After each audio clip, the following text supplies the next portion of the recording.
C'est avec un profond sentiment d'honneur et de responsabilité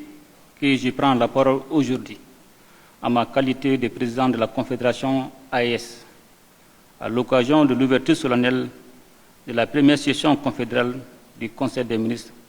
de l'AES. Nos trois États, confrontés à des défis similaires, tant sur les plans sociopolitiques et économiques, ont fait le choix souverain de mutualiser leurs efforts, l'objectif étant d'apporter une réponse globale et coordonnée aux grands enjeux nationaux et transnationaux afin de bâtir un espace stable et apaisé, favorable au développement et au plein épanouissement de ces populations. Le traité portant création de la Confédération des États du Sahel, AES, adopté à Niamey le 6 juillet 2024, a formalisé le cadre de cette nouvelle alliance en définissant les fondements et objectifs à réaliser en matière de défense et de sécurité, de diplomatie et de développement. La session qui s'ouvre aujourd'hui revêt à ce titre une importance particulière. Elle est à la fois inaugurale et préparatoire à la tenue de la deuxième session du Collège des chefs d'État de la Confédération, prévue ici même à Bamako le 22 et 23 décembre 2025. Mesdames et Messieurs, la composition de cet organe qui regroupe les ministres en charge de la défense, de la sécurité,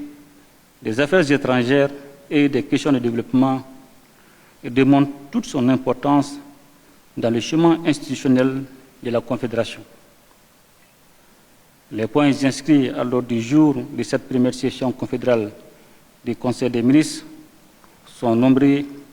et portent sur des domaines de grands intérêts pour le futur de la Confédération. En effet, il vous sera demandé d'examiner certains documents, notamment le rapport d'activité sur la mise en œuvre de la feuille de route de l'A1, les projets de protocole additionnels devant régir chacun des trois piliers, ainsi que les sessions confédérales des parlements. Il vous reviendra également d'approfondir les réflexions sur les acquis et les perspectives de cette alliance pour diligenter la réalisation des objectifs du traité conformément aux orientations du Collège des chefs d'État, et particulièrement en matière de sécurité, de développement et de renforcement de notre position sur la scène régionale et internationale. Mesdames et Messieurs les ministres, l'examen des différents projets de protocoles additionnels est une étape indispensable à leur adoption au cours de la deuxième session du Collège des chefs d'État. En complétant l'architecture institutionnelle de notre Confédération, ces projets de protocoles additionnels vont nous permettre de bénéficier d'un cadre juridique renforcé, favorable à l'élaboration des politiques, projets et programmes de développement au bénéfice des populations de l'espace confédéral.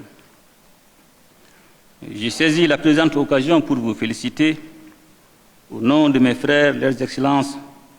le capitaine Ibrahim Traoré, président du FASO,